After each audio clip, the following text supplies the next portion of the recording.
दोस्तों, धनवान बनने के भी कुछ नियम होते हैं जो जो रिच लोग होते हैं वो अपने बच्चों को सिखाते हैं, और जो पुअर और मिडिल क्लास लोग होते हैं वो अपने बच्चों को नहीं सिखाते हैं। तो आज की जो वीडियो है मैंने ली है, ये रिच डैड पुअर डैड की समरी है। इसमें मैं आज आपको 4 पॉइंट बताने वाली हूँ जो यहाँ ऑथर रॉबर्ट कियोसाकी की बुक है उसमें बताए गए हैं ये चारों पॉइंट्स, कि अगर हमें अमीर बनना है तो हमें कैसे काम करना होगा और क्या करना होगा। ये बुक हमें अमीरी का रास्ता दिखाती है, और इस बुक में बहुत अच्छे अच्छे लेसन हैं। अगर आप इनको पढ़ते हैं तो इस रैट रेस से बाहर निकल सकते हैं। हमारा एजुकेशन सिस्टम हमें सिखाता है कि अच्छे से पढ़ाई करके अच्छे नंबर्स लाना, अच्छी डिग्री हासिल करना, लेकिन ये हमें कोई नहीं बताता है, किसी भी स्कूल कॉलेज में ये नॉलेज नहीं दी जाती है कि हमें एक अच्छा बिजनेसमैन कैसे बनना है या फिर हमें पैसे कैसे कमाने हैं। तो आज की वीडियो बहुत इंपॉर्टेंट है, तो वीडियो के अंत तक ज़रूर बने रहना। तो चलिए स्टार्ट करते हैं वीडियो को। Hello friends, welcome back to my channel. कैसे हैं आप लोग? आई होप आप बहुत अच्छे होंगे और सेहतमंद होंगे, और आप लगातार मेरी वीडियो के साथ भी बने हुए होंगे। दोस्तों, आज की वीडियो में हम जानेंगे ऐसे 4 पॉइंट जो rich dad poor dad book से लिए हैं मैंने, और इन पॉइंट्स को जानना बहुत ज़रूरी होता है। रिच डैड पुअर डैड की जो किताब है हमें प्रॉपर फाइनेंशियल नॉलेज देती है, और हमें अमीर कैसे बनना है और अमीरी का रास्ता कैसे तय करना है ये हमें प्रॉपर सिखाती है। इसके जो ऑथर हैं रॉबर्ट कियोसाकी, उन्होंने बहुत अच्छे अच्छे लेसन बताए हैं कि हमें अमीर कैसे बनना है। दोस्तों, वीडियो के अंत तक बने रहना, और अभी तक आपने चैनल को सब्सक्राइब नहीं किया है तो आपसे एक नम्र निवेदन है, सब्सक्राइब कर लीजिए अपने इस चैनल को, और बेल आइकन को भी ज़रूर प्रेस कर दीजिएगा ताकि ऐसी इंटरेस्टिंग वीडियो की नोटिफिकेशन आपको मिलते रहे। दोस्तों, वीडियो पसंद आए तो एक लाइक ज़रूर कर दीजिएगा। तो चलिए स्टार्ट करते हैं वीडियो का सबसे फर्स्ट लेसन है rich don't work for money. यहाँ पर रॉबर्ट कियोसाकी कहते हैं, जो ऑथर हैं इस बुक के रॉबर्ट कियोसाकी, वो कहते हैं कि rich don't work for money. अमीर लोग कभी भी पैसे के लिए काम नहीं करते हैं। ये शायद सुनने में थोड़ा सा अजीब लग सकता है, क्योंकि हमें तो बचपन से, हमारा बचपन तो इसी में गुजरा है। हमें तो बचपन से यही सिखाया गया है कि आप पढ़ोगे नहीं तो अच्छे मार्क्स नहीं आएंगे, अच्छे मार्क्स नहीं आएंगे तो अच्छी जॉब नहीं मिलेगी। हमें कभी भी किसी ने ये नहीं सिखाया है कि आपको बिजनेस बिल्ड करना है। हमें हमेशा से, हमारे पेरेंट्स हो या फिर स्कूल में, हमें हमेशा यही सिखाया जाता है कि हमें पैसों के लिए काम करना है, और हम करते भी हैं इस काम को। 9 to 5 की जॉब भी करते हैं, कभी कभी ओवर टाइम भी करते हैं। और जो गरीब और मिडिल क्लास लोग होते हैं लगातार पैसे के लिए काम करते रहते हैं, जबकि अमीर लोग ऐसा नहीं करते हैं। अमीर लोग क्या करते हैं कि उनका पैसा उनके लिए काम करता है, ये उनको बताया जाता है। रॉबर्ट कियोसाकी कहते हैं कि जब वो 9 साल के थे तब उन्होंने अपना ये मतलब जो है बिजनेस शुरू किया था। उस समय उन्होंने कुछ कॉमिक्स बुक जो होती हैं उन्होंने किराए पर उठा दी थी, मतलब रेंट पर देने शुरू की थी, और वहाँ से उनको कुछ पैसा आता था, वो उस पैसे को इन्वेस्ट करते थे। तो इसलिए वो कहते हैं कि हमेशा आपको अगर पैसे वाला बनना है तो आपको कोई ऐसा बिजनेस बिल्ड करना होगा कि जिसमें आप इन्वॉल्व ना हो, फिर भी आपको जो है वहाँ से पैसा आता रहे। जो होता है हमारा, जिसको हम एसेट बोलते हैं, अगर आप ज़्यादा से ज़्यादा एसेट बनाते हैं तो आप बहुत जल्दी अमीर बन सकते हैं, और अगर आप अपनी लाइफ में ज़्यादा लाइबिलिटीज़ बढ़ाएंगे तो आप कभी अमीर नहीं बन पाएंगे। आप पैसे के लिए कितना भी काम करो, पैसे के लिए आप काम कर रहे हैं, 8-8 घंटे जॉब कर रहे हैं, अगर आप उस जॉब में इन्वॉल्व नहीं है तो आपका वहाँ पैसा नहीं आएगा। अगर आप छुट्टी मनाते हैं तो भी आपको पैसा नहीं मिलेगा, और आप सोचते हैं कि हम नौकरी करके अमीर बन जाएंगे, तो ये बिल्कुल सच नहीं है। ऑथर यहाँ पर कहते हैं कि ज़्यादा से ज़्यादा हमें ऐसी बिजनेस बिल्ड करनी चाहिए कि जो हमारे बिना भी चल सके।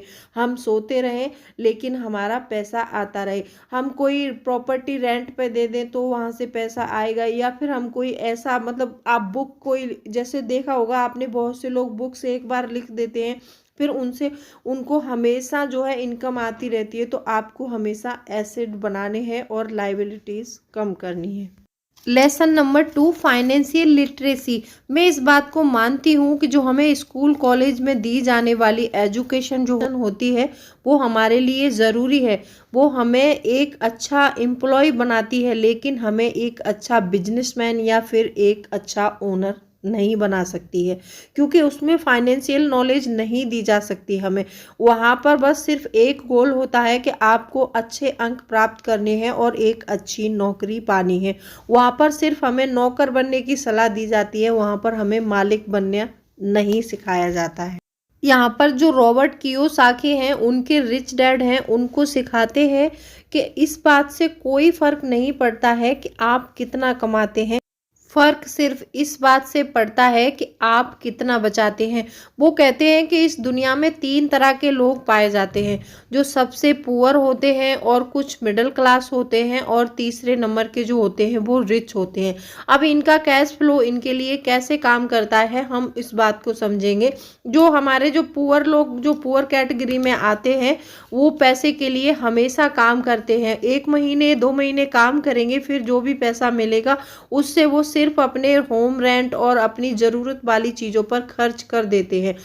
दूसरी कैटेगरी में आते हैं मिडिल क्लास लोग। वो अपने पैसे को ज़्यादातर अपने होम की ईएमआई भरने में, अपनी बड़ी कार की ईएमआई भरने में, उनका सारा पैसा ईएमआई भरने में और लाइबिलिटीज़ में चला जाता है। वो अपने पैसे को कभी भी मैनेज ही नहीं करते हैं। वो देखते ही नहीं है कि वो कितना कमा रहे हैं और कितना बचा रहे हैं, और उनके खर्चे उनकी कमाई से ज़्यादा होते हैं। तीसरी कैटेगरी में आते हैं जो होते हैं रिच लोग। रिच लोग हमेशा अपने पैसे को मैनेज करते हैं और संभाल कर रखते हैं, और अपनी सैलरी का जो भी कमाते हैं उसका 20% हमेशा सेव करते हैं और इन्वेस्ट करते हैं। इसीलिए आज जो रिच लोग हैं वो रिच होते जा रहे हैं, और गरीब मिडिल क्लास लोग हैं वो और गरीब होते जा रहे हैं, क्योंकि वो दिखावे में ज़्यादा विश्वास करते हैं। लेसन नंबर 3 है ओवरकमिंग फियर। यहाँ पर ऑथर कहते हैं कि मैंने बहुत से लोगों को देखा है, कोई भी अपने पैसे को खोना नहीं चाहता है, चाहे तो वो गरीब हो और चाहे वो अमीर हो। पैसे खोने का डर हर किसी को लगता है, लेकिन यहाँ पर ऑथर कहते हैं कि मतलब उसको खोने का डर हर किसी को है, अमीर को भी है और गरीब को भी है। लेकिन यहाँ पर ऑथर ने बताया है कि आप अपने डर को हैंडल कैसे करते हैं, यही फ़र्क होता है अमीर और मिडिल क्लास लोगों में।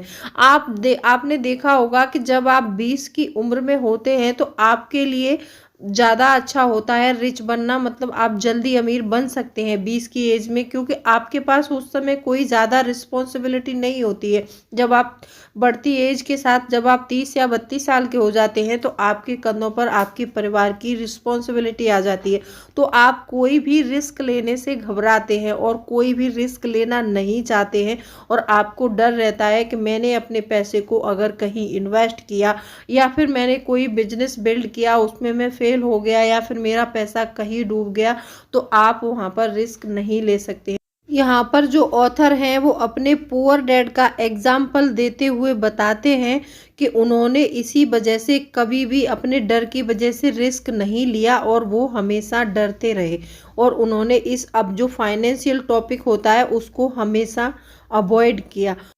आपने एक कहावत तो सुनी होगी, everyone wants to go to the heaven but no one wants to die. तो यहाँ पर अमीर तो हर कोई बनना चाहता है, लेकिन अपने पैसे खोना नहीं चाहता, और कोई भी अपने डर का सामना नहीं करना चाहता, और कोई भी रिस्क नहीं लेना चाहता। अगर आप रिस्क नहीं ले सकते हैं और आप अपने डर से बाहर नहीं निकल सकते हैं तो आप यहाँ पर अमीर नहीं बन सकते हैं। चौथा लेसन है एवरीथिंग इज नॉट रिस्की। अक्सर जो लोग सोचते हैं वो नहीं कर पाते हैं, उन्हें लगता है कि सब कुछ बहुत रिस्की हो जाएगा। लोगों को लगता है कि हमें तो एक ऐसी जॉब करनी है जिसमें हम जो है सिक्योर रहें, अमीर बनने के चक्कर में सब कुछ खो ना दें, और इस जॉब की सिक्योरिटी के चक्कर में वो कोई भी एक्शन नहीं लेते हैं और अपने पैसे को कहीं इन्वेस्ट नहीं करते हैं। यहाँ पर जो उनके रॉबर्ट कियोसाकी के रिच डैड हैं, उन्होंने उनको बताया था ये लेसन 9 साल की उम्र में बताया था, तो उन्होंने भी यही क्वेश्चन किया था उनसे सेम कि ये रिस्की नहीं हो जाएगा। तो उन्होंने उनसे पूछा कि आपके जो पुअर पुअर डैड हैं वो पैसे बचाने के लिए क्या करते हैं। तो इस पर रॉबर्ट कियोसाकी ने जवाब दिया था कि वो सेल का इंतज़ार करते हैं। जब भी सेल होती है तो उसमें से बहुत सारा सामान लेकर फ्रिज में जमा कर लेते हैं। तो यहाँ पर उनके जो रिच डैड हैं वो हंसते हुए कहते हैं कि मैं भी एग्जैक्ट ऐसा ही करता हूँ, लेकिन मैं अपना पोर्टफोलियो भरता हूँ। जब भी सेल लगती है तो मैं भी अपना जो इन्वेस्टमेंट होती है उसमें पैसे इन्वेस्ट करता हूँ और ऐसे शेयर्स खरीदता हूँ जो आगे जाकर मुझे पैसे देने वाले हैं। और आपके जो पुअर डैड हैं वो ऐसी चीज़ों पर पैसा खर्च करते हैं कि आगे आने वाले समय में उससे कुछ भी बिल्ड नहीं होता है। तो यहाँ पर आज की वीडियो में मैंने आपको 4 लेसन बताए हैं। आपको हमेशा पैसे बचाने हैं और बचा के उनको हमेशा इन्वेस्ट करना है और अपने पैसे को ऐसी जगह इन्वेस्ट करना है कि जहाँ से आपको हमेशा रिटर्न आता रहे और आप सोते सोते पैसे कमाते रहें। पूरा सार निकल कर ये आता है कि आपको ज़्यादा से ज़्यादा एसेट इकट्ठा करना है, आपको लायबिलिटीज़ को कम करना है और आपको अपने खर्चे कम करने हैं। तो आज की वीडियो में मैंने 4 लेसन बताए। चारों पॉइंट्स में से कौन सा पॉइंट पसंद आया, वीडियो को लाइक कर देना और चैनल को अभी तक आपने सब्सक्राइब नहीं किया है तो सब्सक्राइब करिए अपने इस चैनल को। तो चलिए मिलती हूँ अगले वीडियो में, तब तक के लिए bye bye, thanks for watching.